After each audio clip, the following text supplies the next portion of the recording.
Hey, and welcome back to Joe on Joe. It's me, your host, Joe Slepsky, and we are back this week for part 4 of Operation Dragonfire. This is the only show that watches every single episode of G.I. Joe, Real American Hero, in sequential order, and we comment on it mystery science style. And I'm real happy this week because I've got a guest that I've been wanting to get on my show for quite a while. I'm a fan of his work. I do not know him. This is the first time we've met, and I gotta say, I think the world of his artistic talent and the project that he's doing. His name is Carson Mataxis, and he has collected literally the art of G.I. Joe. He's run multiple successful Kickstarters to put together bound volumes going year by year, in just like this show, in sequential order. All of the artwork from those packages that we talk about so much on the show, it's so beautiful. These volumes look fantastic. So he's calling in on Skype. Carson, welcome to Joe on Joe.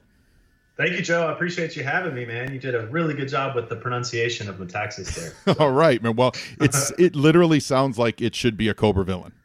Like that's, right. Yeah. Yep. Welcome, man. Thank you. I appreciate you having me. My brother's name is a little more Greek than mine. He's a Theodore Christopher Mataxis. Oh. And he went in the doctor's office one day, and the nurse came out, and she was like, Thaddeus Maximus? Which is a great name. That's incredible. Yeah, then he entered the gladiatorial arena, and he emerged a victor, man. So that's really great. Right. So let's talk about your project, man. First of all, if you're listening to this show and you're not aware of this, I will say pause this show. Okay, wait, maybe not pause this right now, but go on your computer and check it out. Go to 3djoes.com and you'll see this amazing work. What got you into putting together collecting the art of G.I. Joe? So the website is what really started it all in terms of me having a public-facing persona. I think before that, I was a pretty private collector. You know, I always had local friends that I would get together and trade with and barter with. And, you know, when I was a kid, play toys with, go out in the woods and stage battles and that kind of thing. But I don't think I really had much of an online persona, like message boards, that kind of thing, pre-Facebook. I just wasn't really a big, outgoing online person.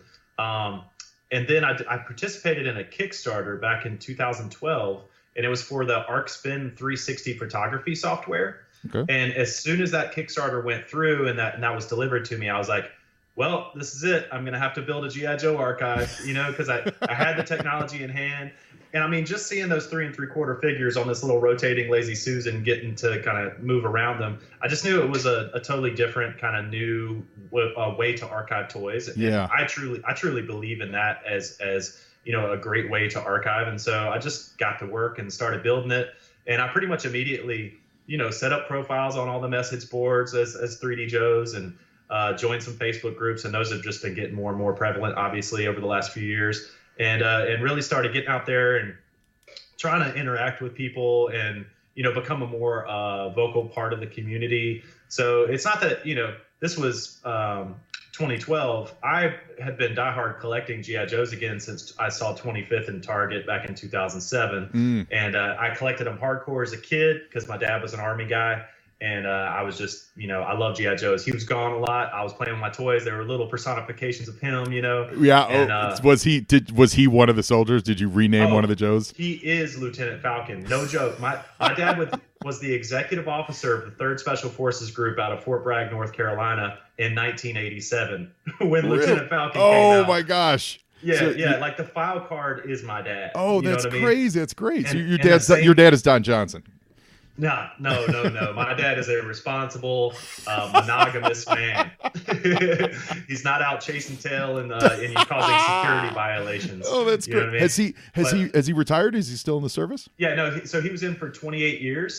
He retired in 1992 or 93. He got in back during the Cuban Missile Crisis, and wow, man, he's a nut. He spent 3 years at Vietnam. He just kept signing back up for it, and he joined Special Forces. And he was gone a lot when I was a kid, usually on shorter missions. But I remember in 1989, he was gone for the whole year in El Salvador. Wow. So, yeah, G.I. Joe was just huge to me as a kid because, it was kind of a little, plastic version of my dad. And Yeah. I don't know. It's a weird connection to make, but that's my connection. I don't listen, Carson. I don't think that's a weird connection at all. I think that's a lovely connection. If they had a sprinkler fitter action figures, I would have really connected with my dad. Right. I think that's lovely, especially that you focus so much on like Falcon. Like he fit the mode of Falcon. That's great. Oh yeah. Yeah, and so like you go into his attic and he would have decades of previous fatigues, right? So he had those tiger stripe jungle fatigues in the attic, like tons of, he had red berets, he had black berets, he had green berets because he was an Army Airborne Ranger, Special Forces guy, you know what I mean? So he had all the different gear. I'll never forget the flashlights and the different knives and just like crazy stuff that was all over the house. And so G.I. Joe was that to me, That's amazing. So are you trying to say that your dad was an original member of Tiger Force? Right. Well, no. These are the tiger stripes, the green and black that have that wavy stripe going across. Oh, right. That's like I think that's a Vietnam era fatigue. Okay. And he had plenty of those, but that's what Lieutenant Falcon is wearing in his 1987 version. Got it. So I literally had that clothes laying around the house, like that whole costume. Which another story for another day. I ended up cosplaying as my dad's, kind of as Lieutenant Falcon. You know what I mean? Yeah. And I ended up joining the Finest, which is a costume club, and had a great time with that. We went to the USS Yorktown, and they had this great like Vietnam reenactment area next to the USS Yorktown. Obviously, you back on land. Sure. So, and you're calling from South Carolina, right? I'm in Raleigh, North Carolina. North Carolina, got it. Yeah. Got it. Beautiful. So, that is a beautiful, beautiful part of the country. It is, man. There's nothing but trees, man. I love it. Gonna say that, yeah, man. I drove through there a few times, and it's just gorgeous driving. Yeah, I grew up around here. Obviously my dad was in Fort Bragg, and so I grew up in Southern Pines, which is like 20 minutes away. He didn't want us to grow up in Vietnam, right? Which Fayetteville.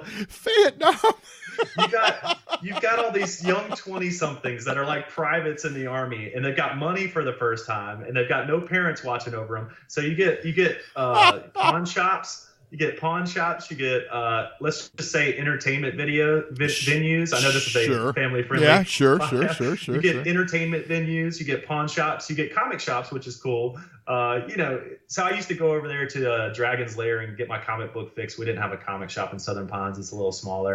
And stop by the base and see my dad at work and that kind of thing. Oh, that's hilarious. Yeah. So are you still into the comic book aspect of G.I. Joe? I still buy it religiously. I'm a huge Larry Hama fan, but honestly, I started my own business 2.5 years ago. Oh, that's great. I've probably read 24 comic books since, because all I do is client-related work or trying to get my Locomotion brand out there, new business development kind of stuff. I've got one employee that I've got to manage and try to keep his workload high, but not too high, but not too low. You can't have a disengaged employee. You can't have an overworked employee. It's really tricky. So true. Well, let's talk about that. Tell me about Locomotion. What is it that you do? So, okay, I'll toot my own horn for a second. Please. That's literally what podcasting is. Cool. So I've got 2 Emmys, one for editing for a PBS documentary that I did early in my career, and then I just won another one for animation for my last big project that I did for Duke University. Amazing. What I've tried to do over the 15 years of my career is always broaden my skill set so that I can, from day one, communicate with the client, figure out what they need, tell them, yes, I can do that, and then literally execute on every step along the way of that video and animation project. So it's anything from 30-second TV commercials to 12-minute training videos, really whatever message they need to communicate. I call myself a communications consultant. I'll help them figure out the best way to present that information. Is that somebody that should be on camera talking about this with a bunch of B-roll, or should we use stock footage, or should we use design and animation, or should it be more illustrative? All those things are kind of within the realm of my purview with Locomotion. So shoot, edit, design, and animate. Fantastic. And what's the website for that? LocomotionLLC.com. Great. So if you're out there and you're looking for any kind of media presence, like just like what he just described, go to locomotionllc.com and check it out. Throw some business his way, please, because when you also go to 3djoes.com and you get your hands on one of these volumes of Collecting the Art of G.I. Joe, you're going to see that he is a very talented graphic designer, and you. you've managed to collect in. It's not. So it's like a heavy cardstock volume, right? So Yeah, like thick magazine. What would the proper name be? I mean, I call it books, but to be technical about the way that it's made, it's a saddle stitch. So you have these spreads. These spreads are 16 inches wide by 11 inches tall, and you basically sit them over the stapler and then fold it and stitch it. And that's called a saddle stitch. So you get the staples along the top. And the reason that I did that was because there's a lot of 2-page spreads in there. Yep. And the saddle stitch allows you to lay the book flat and kind of push the pages out, and you don't lose any artwork to the gutter. Yeah. So the only reason that I used the saddle stitch layout was because I wanted to prevent losing any art in the gutter on 2-page spreads.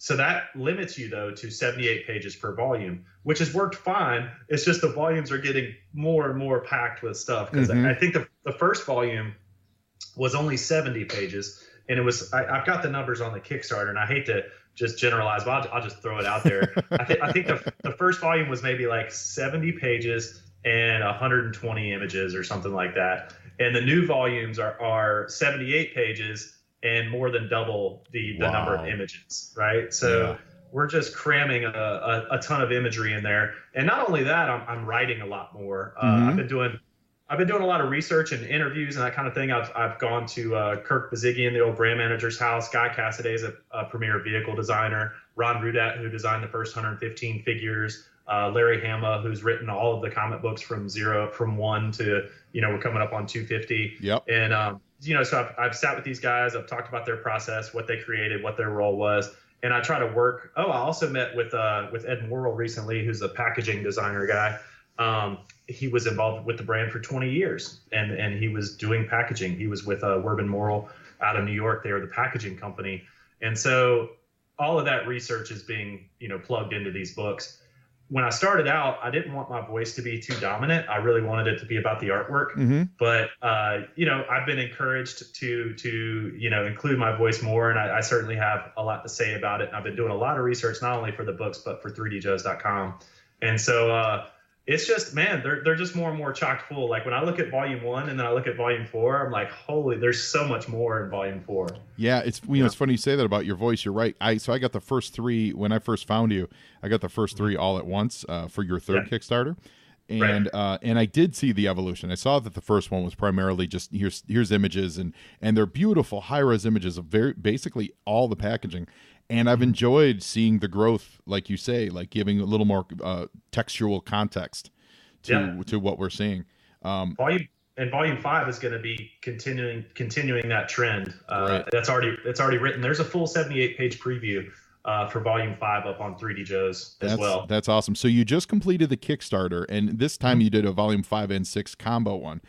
That's right. So you can't go to Kickstarter to find the book, but you can go to 3djoes.com and you can order these books. I believe you're also now offering a slipcase that keeps them all together for yourself. That's right.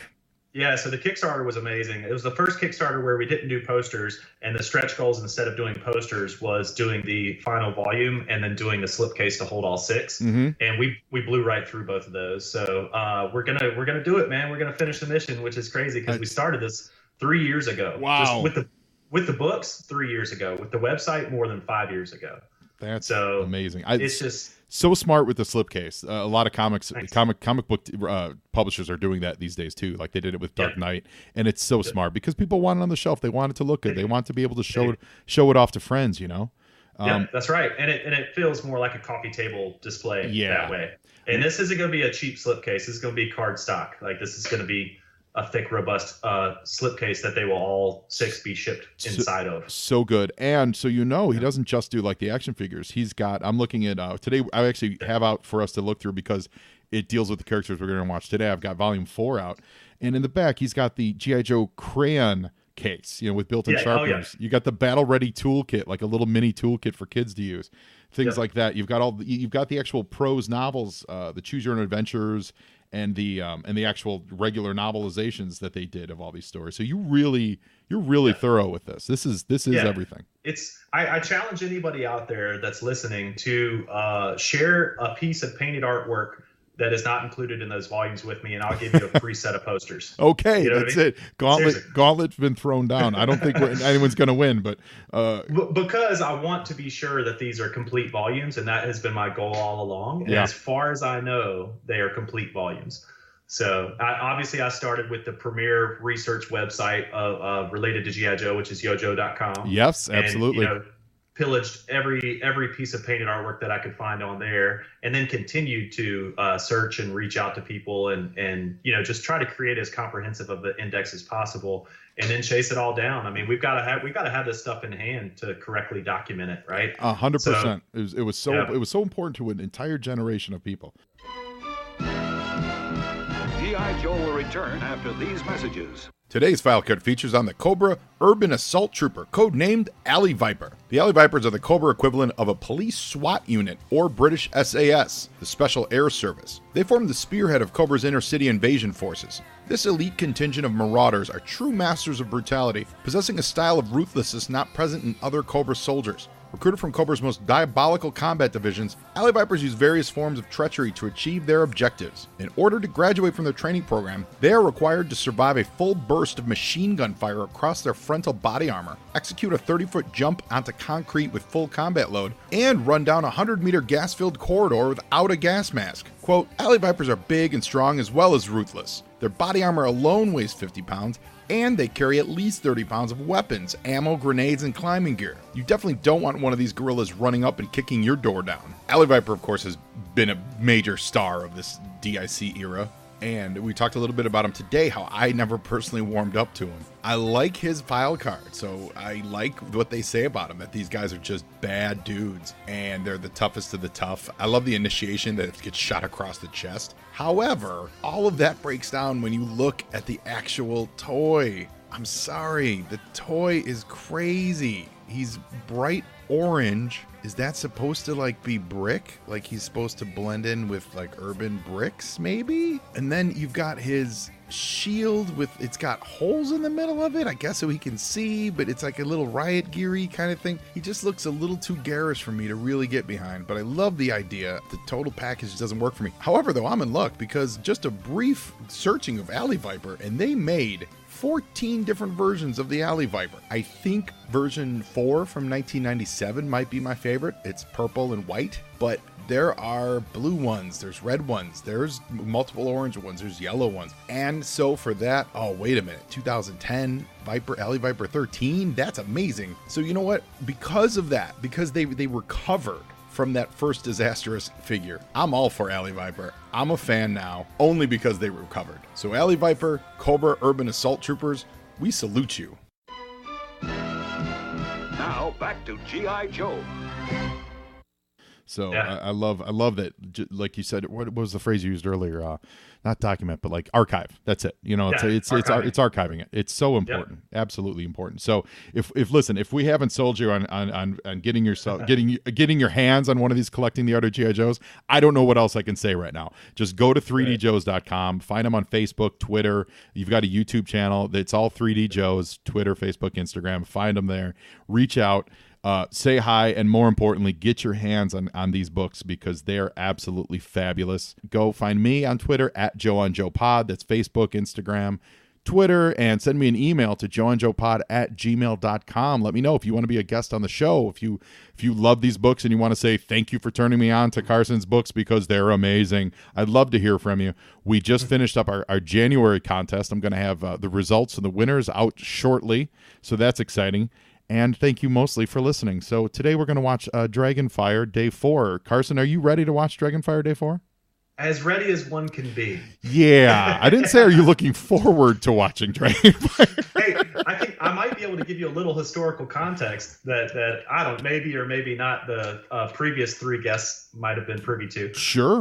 In talking with Kirk Bazigian about the transition from Sunbow and Marvel Studios, who did the first, 84 episode, 2-season amazing run, as well as the 1987 feature-length film. They did that with Griffin Bacall, the marketing advertising agency, right? Yep. You can blame all the Cobra Law on Griffin Bacall. That wasn't Kirk and them internally. Anyway, after they came out of that, let's just say that didn't go tremendously well, right? Transformers hit the theaters. Didn't perform too well. So G.I. Joe, instead of hitting theaters, went straight to VHS. And then after that, Kirk wasn't on the brand anymore from 1986 to 1989, late 1989, early 1990. And let's just say the brand went from peak sales in 1986 to half sales in 1989, right? The brand chopped in half over a few years. It was a slow march towards death. So you got to look at this series within that lens, right? Of the brand's not doing well. We're trying to keep it alive, but we're not going to keep investing in Sunbow Marvel Studios like we have been. We've got to put this out to bid. We're going to get a new cartoon going. We realize we need some media, but we can't spend what we were spending. So they put it to an open bid, and Deke, which was known in the industry Do as Do It Cheaper, put in the winning bid, which for us was a losing bid, right? Because we ended up with this product that is just it's clearly not as good. And that's probably not even their fault. It's just by design. It's just a lower budget thing. If a client comes all to budget. me, if a client comes to me and they've got half the budget of what they had last time, they're going to get half the product because I've got to keep the lights on. Right? That is absolutely what I've been noticing as we watch these along. It's like the concepts aren't terrible, but you just see, they didn't have the animation budget, so they had to set it all in a cave, Yeah, and that raises a good question. Like, where exactly is it subpar? Is it just the animation, or is it design, or is it writing? Where is that magic formula not quite hitting on all cylinders? Yeah. Cool. Design-wise, they had Chuck Patton, who was a really well-respected comic book guy and very solid comic book guy. And I like the design of the show. It's just they don't have the money to put the extra detail into the figures. They look exactly like the action figures that are in your book. Yeah, I mean they're ripped from the pages.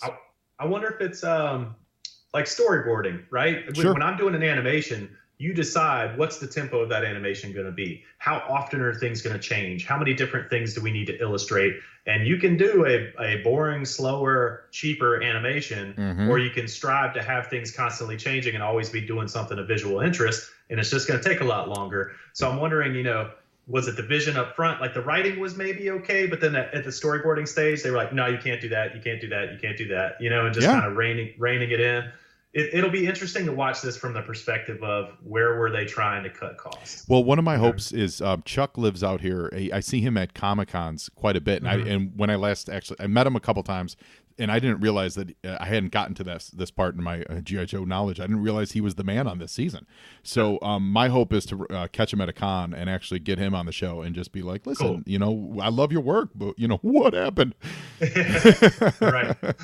It's 30 years later. You can talk about it. Right? Yeah. No one's listening. I don't even think DIC is a thing. All right. So again, thank you so much for listening. And Carson, we're gonna have fun. So get ready to go. And here we go.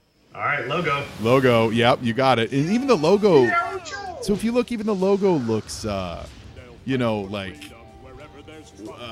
looks like when they put the DVD together, it's a different quality. Yeah. Well, it looked like they were returning from a commercial break. Yeah. So I will say the intro's fine. It really is, man. You're getting to see all those excuse me. You're getting to see all those great Slaughters Marauders vehicles and all the Python Patrol vehicles. And hit the Hiss 2. This is what the cartoon is all about. Getting to see these vehicles in action, right? You are 100% right.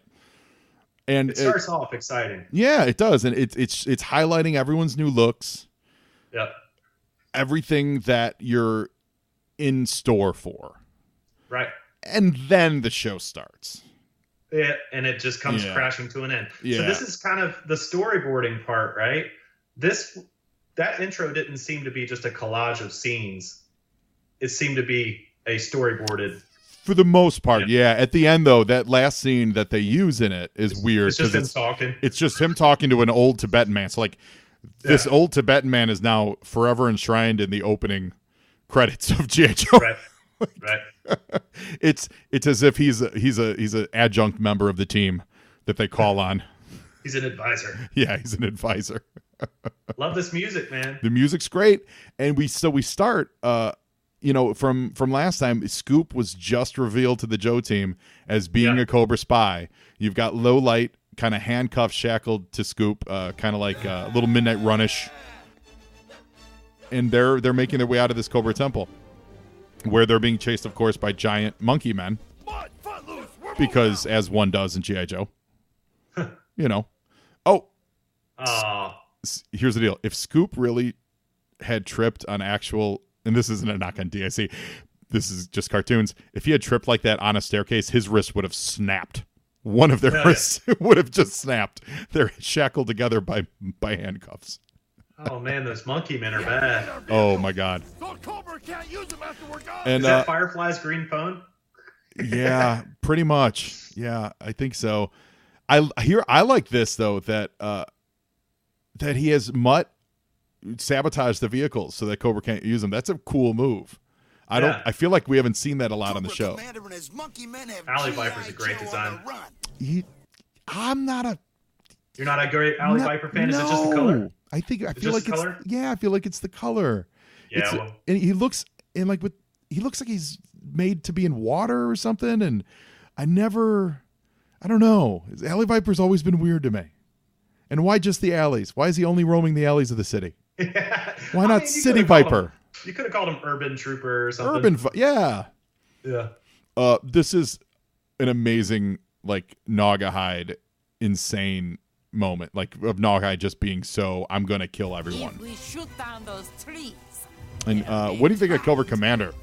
So how is he back to half humanoid, half snake when we saw him in the movie devolve to full-on snake? Right. So he, in this, and I was shocked. It'd been a long time since I watched these. I was shocked to be reminded that this show, Dragonfire, opens with him still in snake form. Right. And he is being held in captivity. And what happened is the Baroness was insulted by Destro, who he chose to dump her and get with Zorana. So she was gonna make him pay by reviving Cobra Commander using the Dragonfire. Oh, okay, there you go. And that's the same actual, like, kind of animalization process, I guess. That's how we got these giant monkeys. They use the dragon. Yeah, they use the Dragonfire on normal monkeys to make them humanoid, and she used it on the snake to make him back into Cobra Commander. Right on. Yeah. So why is he only halfway there now? Well, that's the thing. That's the question then. I think this, if you go back to the movie, they showed that he had this reptilian look. So I think this is actually what he looked like before. Oh, come on. So they did stick to that. Yeah, they did, I guess. Because this is a holdover. There's no real answer. I can't say that it's definitively the answer. But that's my understanding, is that they've restored him to human, and this is what he looked like the whole time.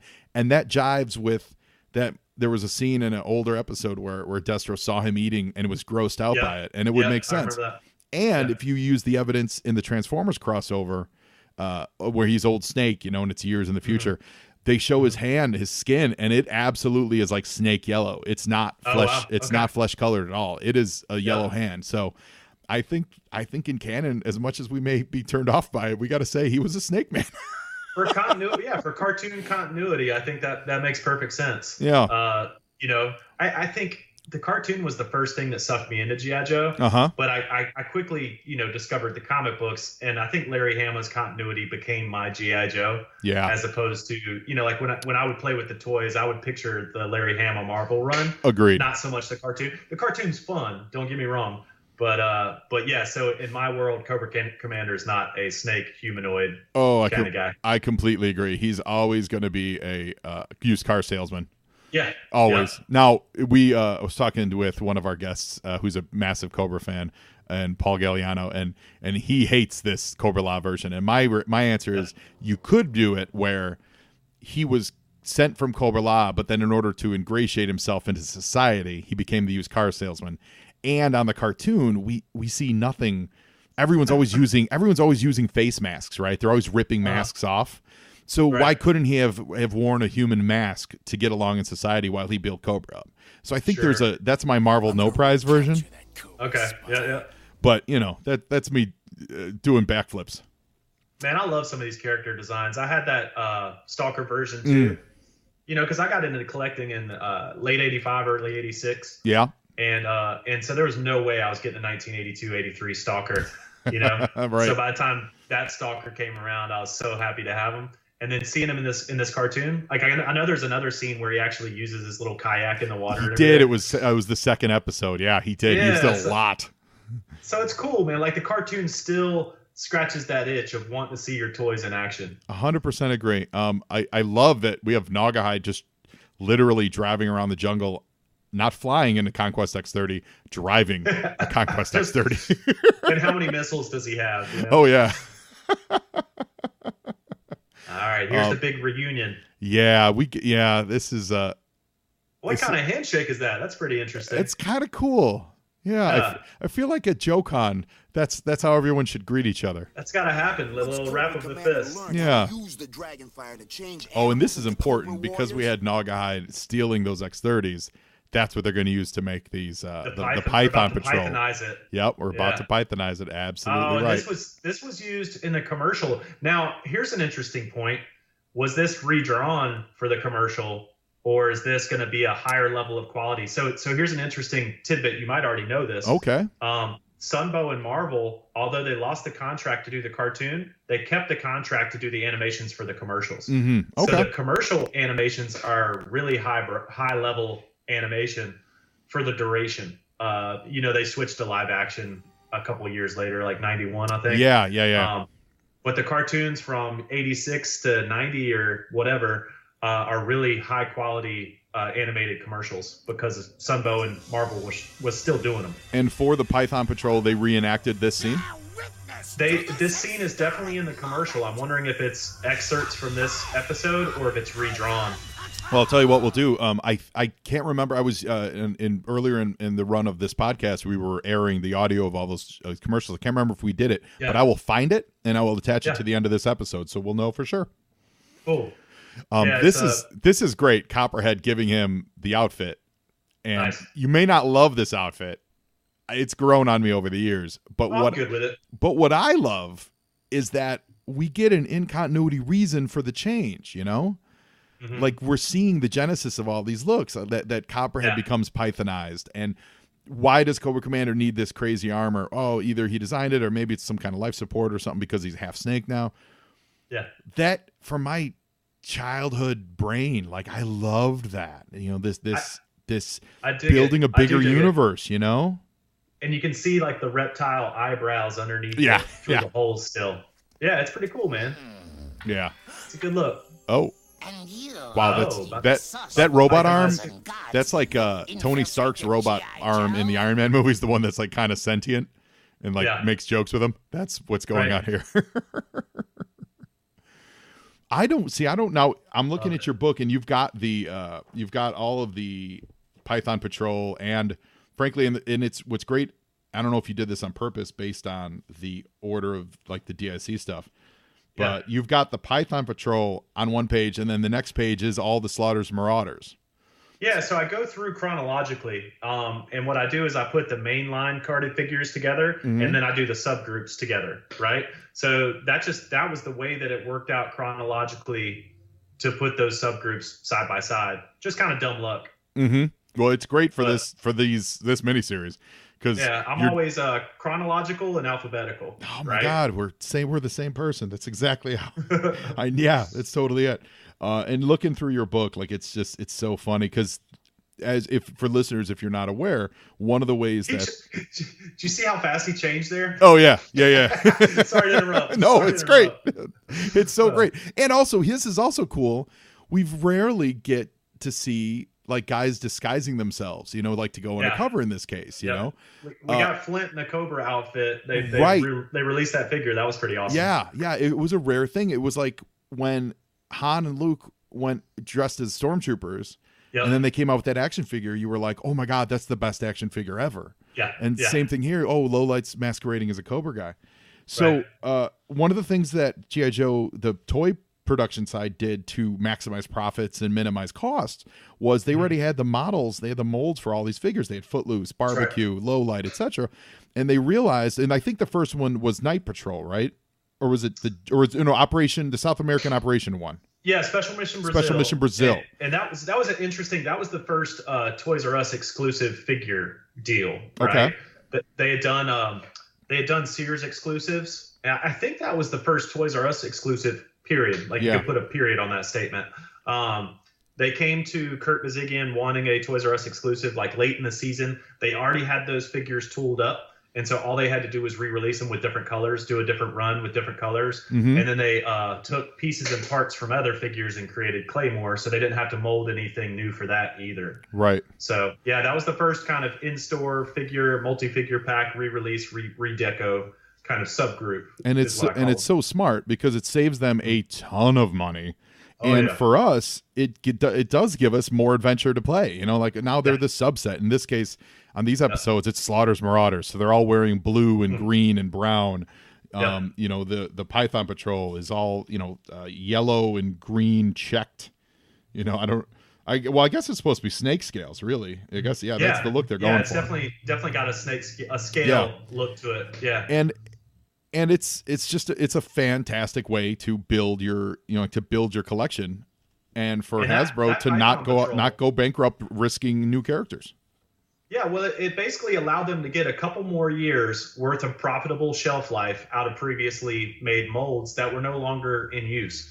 So, and it was cool for me because, like I said, I got in like late '85, early '86. There was no way I could get a Rattler or a Dragonfly, but I could get a Tigerfly or I could get a Tiger Rat, Yeah. And so that was fun for me. Characters like Duke and Flint that were huge in the cartoon, but I never was able to find them in stores. Now I got to buy them, and they were just in the Tiger Force colors. I was cool with that. I didn't care. It's great. Yeah, and let's if thinking back, and you'll probably know the answer to this. Let me see. So maybe was the first actual redesign, maybe was it Roadblock? Or was Snake Eyes the first one where they did like an actual legitimate V2? Yeah, just a legit different one. Was it Snake Eyes? I would say Cobra Commander. Oh, I guess so. Yeah, with the hood. Yeah. Yeah, you're right. So. You're probably right. Yeah. Yeah, and that's. But, I just love that. I just love that idea. But it's the same year. You also got Roadblock version 2 in 1984, right? Right. Or excuse me. That was Roadblock version 1 in 1984. Yeah, version 2 came a little. Version 2 was like 85. 86 maybe. I think 86. Well, listen. With the white and green. Yeah. All we have to do is look through your books, Collecting the Art of G.I. Joe, and we would absolutely know the answer. This is when I pray for 3D Joes too, man. We got to pump 3D Joes because you go to 3D Joes, you go to the my favorite page on 3D Joes. Okay. Go to figures, and then the drop down menu. You've got the G.I. Joe yearbook. It's every single carded figure on one page. Oh, no. And they're all it's chronological and alphabetical once again. So you get to scroll through all the card art, and then when you find one that you want to look at, you just click on it, and it takes you to that figures page. Oh my gosh! So I'm at 3D Joe's right now, and from your menu, go to figures. Yeah, go to figures. Yeah. And then from the drop down, select the G.I. Joe yearbook, a visual index of carded figures. This page is magic, man. Oh my goodness gracious! It's chronological and alphabetical, it's man. It's so awesome.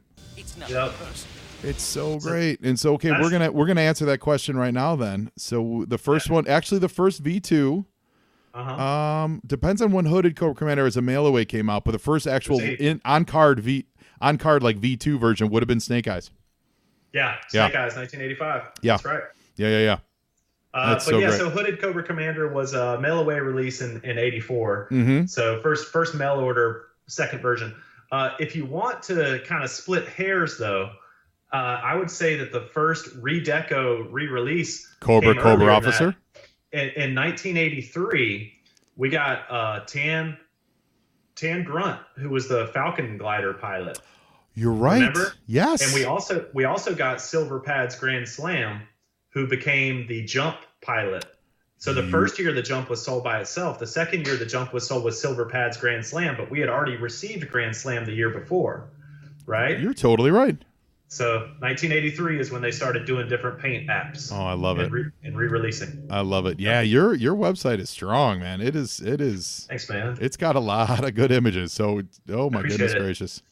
There's thousands of pages on there now. We've done all 500 or so figures from 82 to 94, and we're working our way through the vehicles. But if you go into the print tab, you've even got the 3D model where you can manipulate the figure. Oh yeah. Oh, that's great. That's where the whole like 3D Joe's name came from. But if you go into the print tab, I've scanned every book, every catalog and offer, every insert. Oh, great. All the puzzles. I mean, there's as much work under that print tab as there is under the vehicles and figures tabs. That's awesome. One of the places I've really tried to, differentiate here is be, comprehensive to show everything, but also do it in a very designerly way. Right. Where I photograph everything, I scan everything, I restore everything. Now I've got people that help me, like Chad up in Vancouver. Man, Chad spends countless hours on this stuff. Chad Huckle. I don't know if you've ever met him, but he's got one of the most impressive vamp collections out there. There's probably two or three guys that chase the vamp with the same level of enthusiasm the same fervor. He does. I mean, it's amazing how many different vamps are out there. But so Chad's been a huge help. Brian Sauer from Codename Iowa was helping out for a while there with the book restoration. I love it. He also runs his own design firm. So there's just a lot of people that, once you kind of articulate a vision and you put a lot of time and effort into it, other people want to help out. That's great. What I mean? Well, big shout out to all those guys. And, listen, if you're listening and you want to be a guest on Joe and Joe, reach out to me. I'd love to have you because I'm coming at all this stuff, and I've been doing this for 2 years now. I'm coming at it from like a love, but not necessarily from an expertise. So I'm like, one of my things I really am approaching this is like, oh my gosh, I remember when. It's my show is like a remember when. So I love when I get to meet guys like you who have really put the time in and really got all the details down. It's just fantastic. Meanwhile, on the show, we just saw Serpentor turned into a snake, or actually not even a snake, like a Gila monster. What is he? He's like a lizard.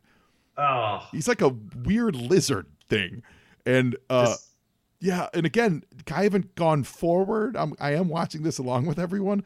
My question is this the last time we see Serpentor then? Do they ever bring him back for the rest of the show? Do you know? He just becomes a gecko or something. Yeah. What is that?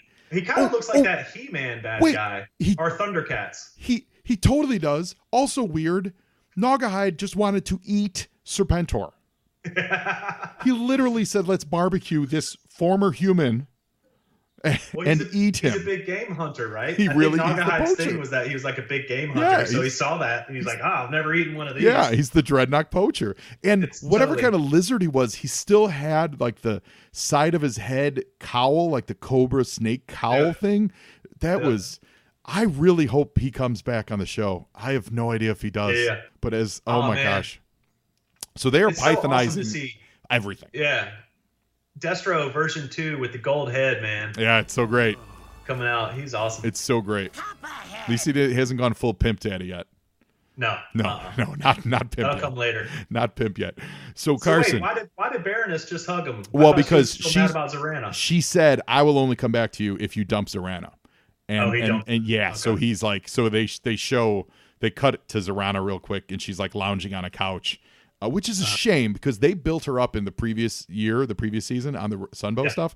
They built her up to be badass. Like she was great. Like she was really strong. And then in this, they use her as a bimbo foil. So he throws her out. I think there was a trap door or something, and she falls through it. And Oh wow. But yeah, it's a real character assassination because Zorana had a lot of stuff. Remember her romance with Mainframe and everything? I do. Yeah, I do. Yep. So Carson, if you could be a member of the Joe Squad or Cobra Squad. Sure. Who would you be? Like, what would your specialty be, and then what would your code name be?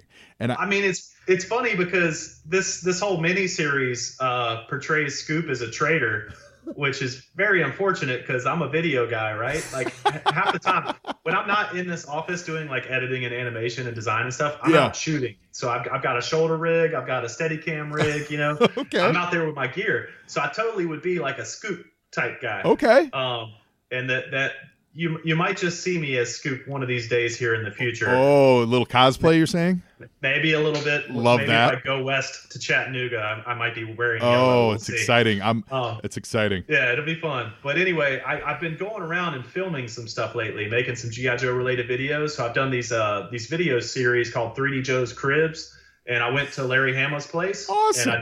And I went to Nomad's house, he's got probably 10,000 figures all in one room, and he's the declassified guy. Wow. So he knows everything about all these figures. Yeah. And then Admiral Snack Bar, this other guy that is local, has a tremendous amount of enthusiasm for his collection. So he's a great like narrator throughout the piece. So anyway, I've been running around and shooting stuff more, and I'm definitely planning to come and film JoeCon, and I might be wearing yellow. We'll see. But I don't think I'm going to go with Scoop. I think I'd have to be, like, my specialty would be the curator. So because I've been curating this stuff for 5 years. For Joe or Cobra? And, I would be a G.I. Joe for sure. Yeah, okay. I'm a good guy, man. I like that. I gotta be a good guy. My dad would be ashamed if I was a Cobra. You know what I mean? Yeah, it's true. It's true. So, we want your dad to be proud here. But so it has been a really long haul, a tremendous amount of work, just a ton of hours. And so I think that's got to work its way into my code name. I think I would call myself Long Dig. Long Dig, D-I-G? Yeah. Long Dig. Because I'm always digging for more painted artwork, for more, more surprises. I'm digging through international stuff right now. I'm going to have 19 pages of international stuff at the end of volume 6. And it is so hard to, like, take all these different countries, from Argentina to Brazil to all of Europe to China, got re-releases of European stuff, to Japan had Takara. This stuff was everywhere. Yeah. And I'm trying to now gather pieces and condense that down to like 19 pages. I'm always seeing like Brazil figures. Like, wasn't Brazil? Yeah. Didn't they have a big release of the figures? Yeah, Australia. I think it's Australia. I believe the Brazilian stuff was around for multiple years. Yeah. So I think there's quite a bit of that to chase. But like countries like Argentina had really short run, kind of harder to find stuff. So you'll hear of like the Argent 7, which was the first 7 figures that are supposedly impossible to find. I mean, every country kind of got their own stuff, but I think Cobra de Acao, my pronunciation's gonna be horrible. I think that is out of Brazil, and it was made by Australia. And I think they were around. I could be totally wrong here. I have never pretended to be an international kind of guru. Yeah. I am United States 1982 to 1994. I'll call myself a guru on that. Like I've spent enough years and enough hours researching and building that to where I feel comfortable saying that. But when it comes to international, I'm a newbie, and I'll be the first to say it. So I'm reaching out to people and trying to find out more. And I'm spending some of those Kickstarter profits loading up on international stuff. If I can turn my computer here, let's see. Hopefully that doesn't unplug drives. All those boxes that are on that table in the middle, those are just international boxes that I've been picking up, and it's all unique. It's all unique international artwork. So part of the fun has been, just researching and digging and trying to find this stuff, like what came with unique artwork. Yeah. So this is the Monster Blaster APC, and that's a completely unique piece of artwork. It's a lower camera angle, so it looks a little more imposing. And then what country was that from? So this was, the European stuff is interesting. It was all made by Hasbro out of the UK. I think there was a change of ownership at one point. So let's see. This is Hasbro International, which was still based out of the UK. Hasbro UK Limited. Now, this box is a dual language figure box, whereas some of the boxes will have 3 languages. I think the UK created their own artwork and then shared it across different countries. But, sometimes it would be trilingual and sometimes it would be dual-lingual. Let me see. Give you an example. So there's boxes that'll have French, Dutch, and German, and then there's boxes that'll just have French and Dutch, and then there's boxes that'll have English from UK, Spanish, and Italian. So it's always a mix, but I think they shared artwork and shared resources across all the European countries. Right. You'll see new artwork that was created for Europe and was shared across catalogs across those countries. So this is the Gladiator, which is known as the motorized battle wagon here. Wow. And even though it's a similar painting, it is different. Yeah. They've got different characters on it. So let's see. Yeah, you got Rampart up there, whereas in the United States version, it's Mercer, I believe. And then this is just a theory. I'm just starting to really get into this stuff, but the details here are way more photorealistic to what the actual toy looks like compared to what the United States release looked like. On the United States release, I don't believe you get this like molding seam down the middle of the tire. In the United States, you get this more rounded cylindrical barrel. It doesn't have the ribbing there. Like this looks like a revolver. Right. Whereas the one in the United States is more of a round cylinder with these little grooves cut in it. Crazy. So it's a completely new piece of artwork, very similar but different. So I'm just I'm constantly digging, man. I'm just constantly trying to research this stuff. It's fun to acquire and study, look at it, scan it, Photoshop it, put it up on the site, and there's a resource for everybody to enjoy that comes out of that. But it's also just how I collect now. Well, that's become my collecting habit. That's why you're known as Long Dig, man. Long Dig. It's why you're known far and wide as Long Dig. I love it. I love maybe it. After the podcast comes out, Long Dig, maybe that'll stick. I love it so much. So, well, Carson, this has been fantastic. Honestly, thank you so much for your time, man. Appreciate you having me, Joe. Oh, it's really my pleasure. So remember, everybody, go to 3djoes.com. We can't say it enough. You're gonna love the website. You're absolutely gonna love the website, and get these books. They're gorgeous. Get the slipcase. Knock it out. Support Carson and everything that he does, because it is Joe-tastic. I appreciate you, man. Yeah, I appreciate you, and now you, Joe, and Joeing is half the battle. Now I will crush G.I. Joe's Tiger Force! My Python experiment will make Cobra invincible!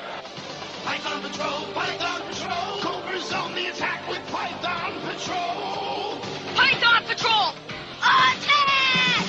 Python Patrol's the evil new foe, but nobody beats G.I. Joe! Python Patrol, vehicles and figures sold separately. Attack!